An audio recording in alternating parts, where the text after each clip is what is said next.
What's going on, y'all? Welcome back to another emergency episode, I guess, because Sherrone Moore was fired by Michigan. So, out of nowhere, here we are on December 10th with one of the best jobs in the entire country open with Michigan. So, this caught me by surprise. I'm usually pretty in the loop of the world of college football and things that are happening, but this one caught me off guard. Now, some people have come out and been like, you know what, I think we knew this for a couple weeks. But for me, not being around Michigan, not hearing a ton, I did not know that this was going to happen, and I was absolutely stunned by it. And more so the timing, because we knew about this Penn State coaching search. They hired Matt Campbell, and it was considered late. And as the window closes on all these coaches being open, and now Michigan comes open.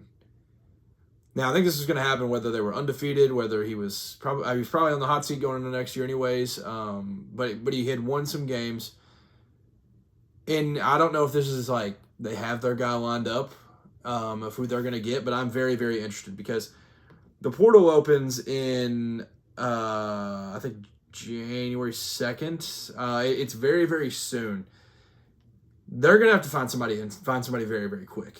Now, the names that I think are out there for it are very interesting, but this has now been put out by the university, so I do feel comfortable to say why this happened. It was relations with a staff member, which ironically happened a couple years ago with Mel Tucker at Michigan State. So Sherrone Moore out immediately, and there's been rumors of stuff that has happened since then. He was detained by the police tonight, and genuinely, I thought this man was a pretty good dude. And like I said, I'm from the outside looking in, and I just see, the post-game stuff, and I'll see those type of comments and stuff. And I always thought this dude was a pretty good dude overall.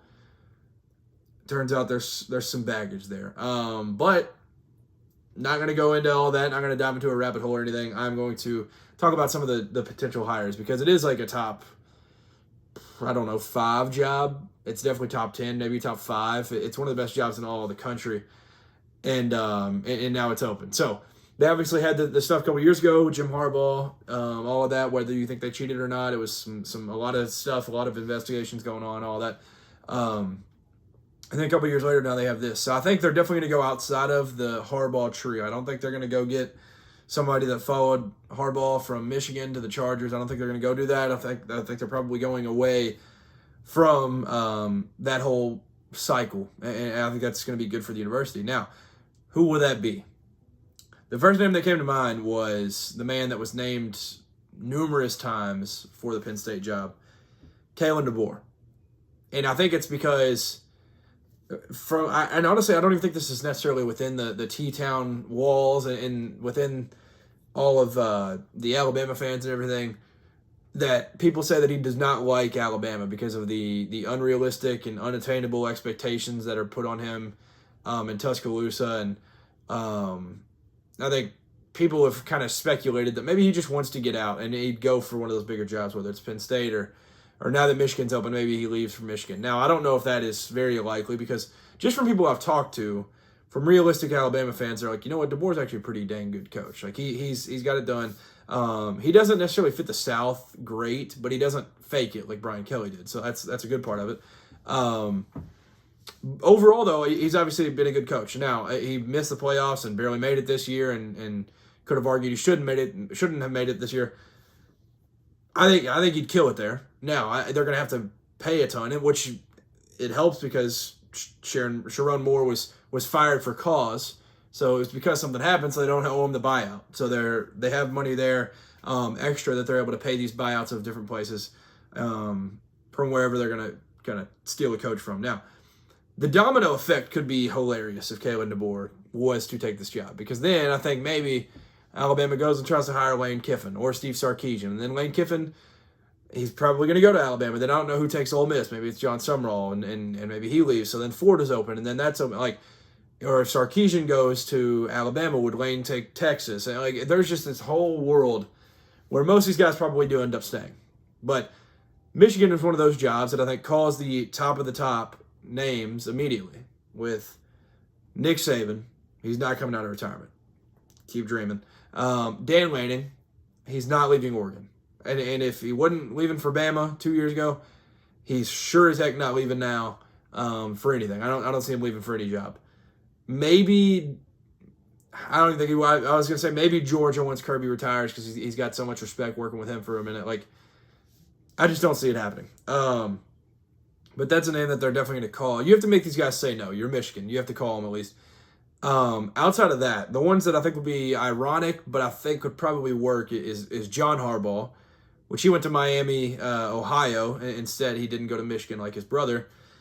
But, I mean, John Harbaugh, I don't know if he's going to get fired by the Ravens, but if they go another year and they don't have any success, and as of right now, I don't know if they're in the playoffs or not. I'm not as in tune with the NFL as I am with college football, but maybe there's a world where he sees an out and he's like, you know what? Like, why not? Like, I might as well. Like, it's another Harbaugh. It's a Harbaugh without a show cause. And so he would be, I think he'd succeed there exceptionally well. So another one is Brian Kelly, which would be full circle because of Bryce Underwood, where he was committed to LSU for a while under Brian Kelly. Brian Kelly gets fired. Now if he coached him at Michigan, it'd be just full circle. And I think overall Bryce Underwood stays.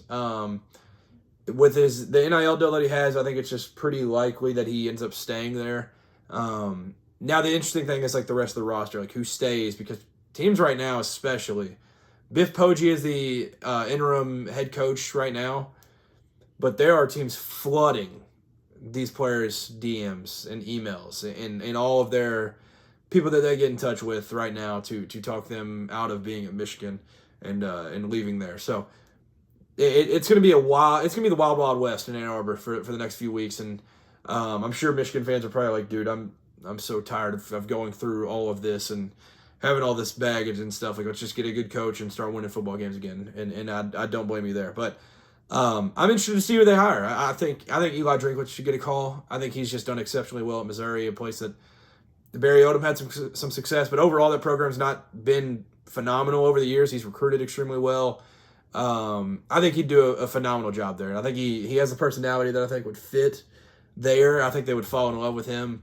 I could see maybe Jed Fish get a call. He's not done great at Washington, but I could just see a world where I think he's kind of down the line a little bit, but I could see a world where he gets a call. I think he was maybe a QB or wide receiver coach or some sort at Michigan in like 2015, 2016, somewhere around there.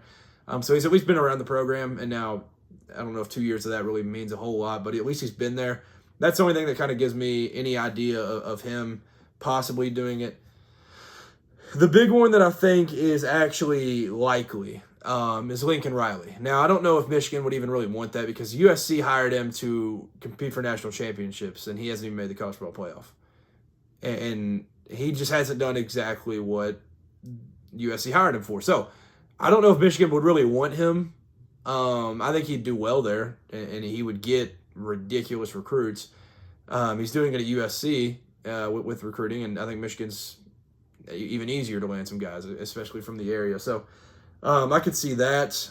Other than that, I don't know. I think the most likely is the ones that go all in on is Kalen DeBoer, Lincoln Riley, and then maybe John Harbaugh. I just that one just has like the vibe to me that I'm just like maybe he's just kind of seen it through in Baltimore with the Ravens, and like he's been there a while. He already won a ring. Like maybe it's time for a change. So I think that'd be funny, but it's also it seems like could be likely. I don't know, but let me know in the comments who you all think they should hire or who you think they will hire, because it's got to happen quick. That's the interesting thing, and that's why I think it's very, very difficult to hire an NFL guy.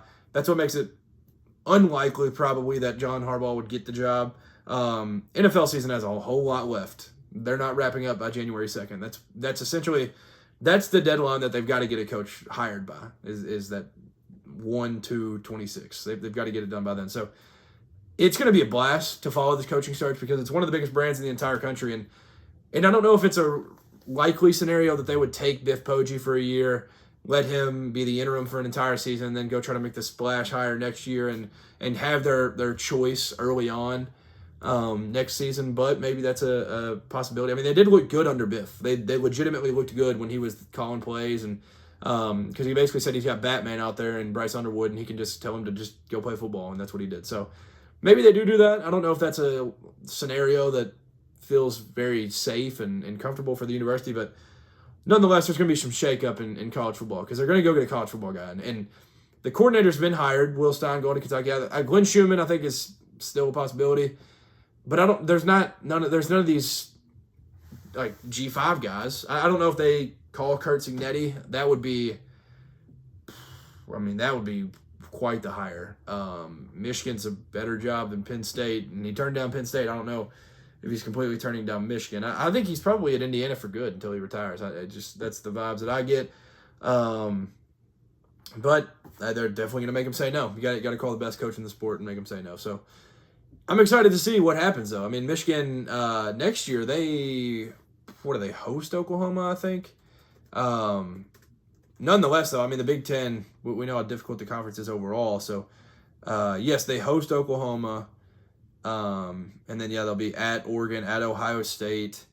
They play Indiana. The schedule's not easy next year. But we'll see who they hire, though. Comment below who you think they're going to go with and what you think the likely scenario for the Michigan Wolverines is, because anything's on the table at this point. It's a chaotic time to make these things happen on December 10th. With less than a month until the transfer portal opens, and it becomes the wild, wild west for everybody not in the playoff, and even in the teams that are in the playoff. But Michigan's got to get back to winning ways. Hail to the victors. So I'm excited to follow this search. Peace.